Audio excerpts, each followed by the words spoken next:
Hello ladies and gentlemen, and welcome back to yet another video. This is going to be my 181st video. I can hardly believe it. It feels like yesterday I started this YouTube channel and we're almost up to 200 videos, which is pretty insane. So in this one we're essentially dealing with a nose snap. Although the nose hasn't snapped off completely, it's as good as done, and rebuilding or fixing the board in its current condition, it doesn't show so well on the footage, but it's pretty twisted and munted as far as rocker goes, and to try and repair it I would have to strip most of the glass off the nose anyway, so the customer and I opted to just cut it off. I had this little bit of an old blank laying around, so let's just reattach and reshape a new nose. It's pretty rare I get a board in that I deem not worth spending the money on fixing. Usually I tell people if you can resell the board for a little bit more, or at least the same as what you spend on the repair, then it's worth it just to keep them out of landfill. But with this one it was pretty borderline. He might be able to resell this board if he wanted to for the same amount he spent on the repair. He might not be able to. He might even make 50 bucks on it. The guy has no plan of selling the board. He actually loves this board, he said, but that's kind of just the gauge I go off with most of my customers. Will you be able to get your money back after the repair if you want it back?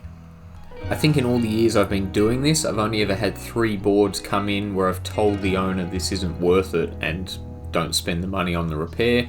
For an EPS I can strip the glass and I can recycle the foam, and for PU I can strip the glass and I can use the foam for repairs, so I normally just end up taking the board in that case. So we're going to reattach the nose with this West Systems 404 high density filler. Now this stuff isn't like Q-Cell that you would see in other repairs. It's not light by any means. It becomes really thick when it's mixed with resin. It's a bog consistency more so than Q-Cell. It doesn't slump or drip, and it's a really good, really strong adhesive. It's a horrible color. It comes out gray, so it's not that good for repairs, but for adhesion purposes like this, it's bloody brilliant. And you notice that we're applying the nose with the board standing up, so we haven't had a snap in since I've started this YouTube channel, but you'll see when I do snaps as well, I do the same thing.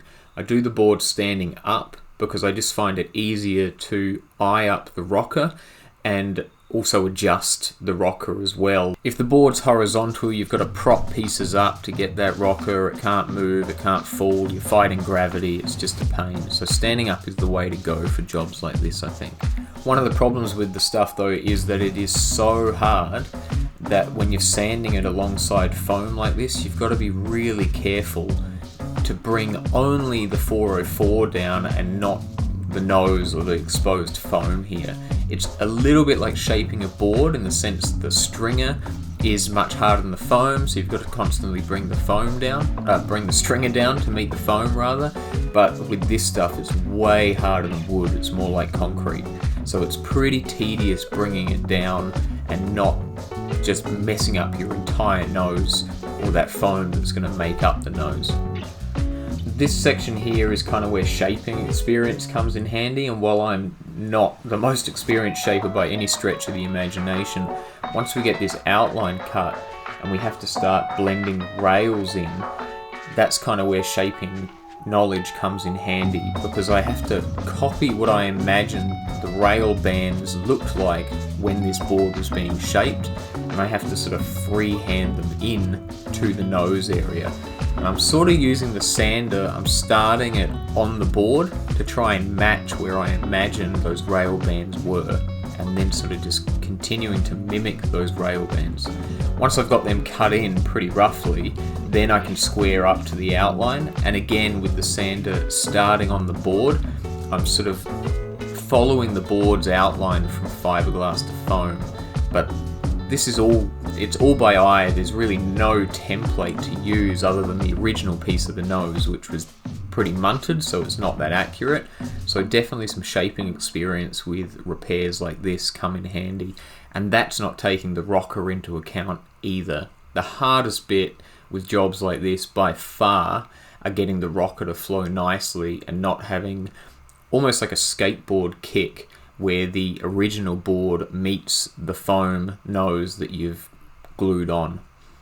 With jobs like these, I am always prepared to bugger it up and have to rip that foam off and start the job over again, because one little slip here and you can really make a mistake that you can't come back from, and you're going to mess up your outline or your rocker, and both of those are very noticeable. Once the job is finished and complete, people will pick those things straight away. It's really hard to capture on camera, but every time I start it off, like here, I'm dealing with that 404 filler, so I've got to bring that down to the foam level first and make sure that I don't have any protruding bits of 404 and resin as I take the foam down. So it's a really tedious project of the 404 being brought down, the foam being brought down, more 404 being brought down, the foam being brought down, and it just goes on and on. So this is a lot of sanding cut into a very short video for your own sanity, but it wears thin after a while. Just here I'm tweaking that rocker at the end, eyeing it up, constantly eye it up, just watch it all the time. It's really easy to mess this process up. Once those rail bands are cut in, then we start screening them to round them off to the original rail shape, and this bit as well, just like shaping a board. This is how you mess your outline up. So again, constantly eye it up, constantly watch it, don't go too far, take your time, and yeah, be prepared to rip that nose off and start it all over again. Even at this stage, you might not like it.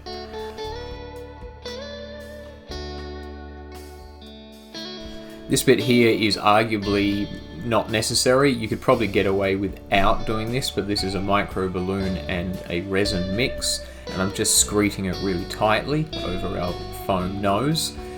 The main reason I'm doing this here is because I'm planning on painting before glassing, and I want the paint to have the same texture or the same look from nose down to where I end up painting, which is closer to where that pot is at the moment.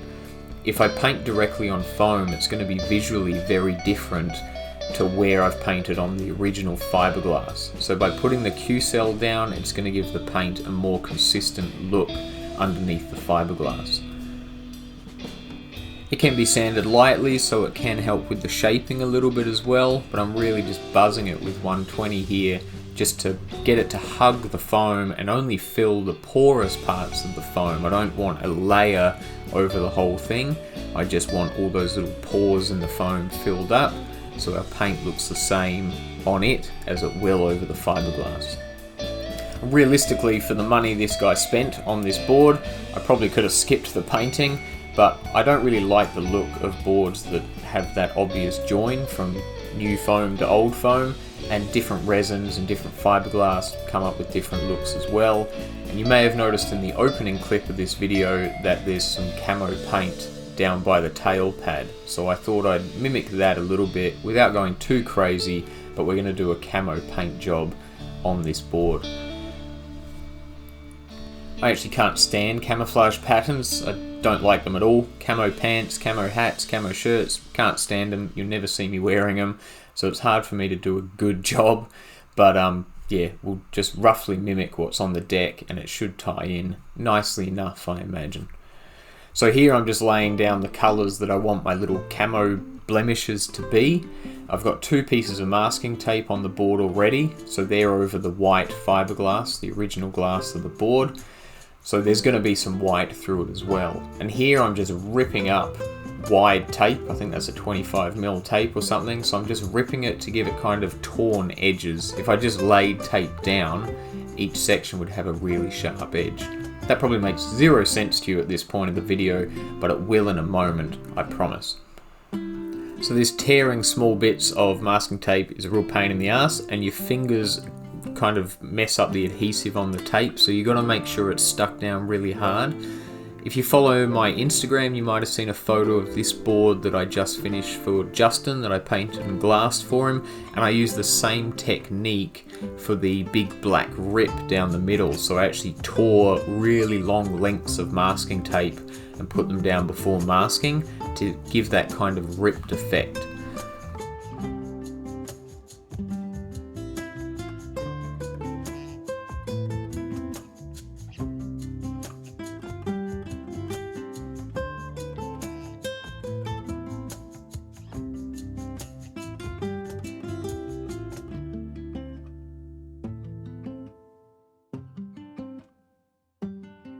So this is hopefully where what I was talking about makes a little bit more sense. So those original 2 bits of tape I put down over the original fiberglass of the board, they're still there, and then I put more pieces of rip tape over the top of those initial colours we put down, so you can see there's some white through it, there's some yellow, there's some black, some grey, so it kind of gives us that rough camo appearance. So now we're going to make sure to reinforce the actual cut where I've glued my foam onto the original board. So we've got a little bit of a reinforcement patch over there, and then this is a layer of 6 ounce going over the top of that. Not 100% sure why I'm starting on the deck side of this. Probably should have started on the underside, but it won't really matter by the end of the job. We got to make sure that those rails are wrapped with glass, and we also have to make sure that where the cloth, our cloth, ends on the original part of the board isn't a straight line. I've cut that at sort of an arc, so we don't have a straight snapping point going across the board from rail to rail. That's tapering out a little bit. Also important to note here that I'm free lapping this, so there's no masking tape on the underside of that board. I don't want to be cutting out cut laps essentially, because I don't want a knife anywhere near my fresh paint work. So I just want glass on that paint, and that's it. Nothing else can touch that paint. On the bottom side here, you'll notice that I'm only wrapping the rails over my repaired nose, the bit I've stuck onto the board. The original rails on the board leading up to my foam nose, they already had fiberglass on them. I've just wrapped them again in 6 ounce, so I don't see a need in putting another layer of 6 ounce over them. It's just going to be extra weight at this point, so I'm trying to cut down as much as I possibly can. So there's 12 ounces of cloth over my rails of the nose I shaped, and then there's an additional 6 ounces of cloth on top of the original glassing schedule of this board. Once our lamination's all cured, we can mask off the hot coating. The only thing I've done different here is you can see I've dammed the tip of the nose.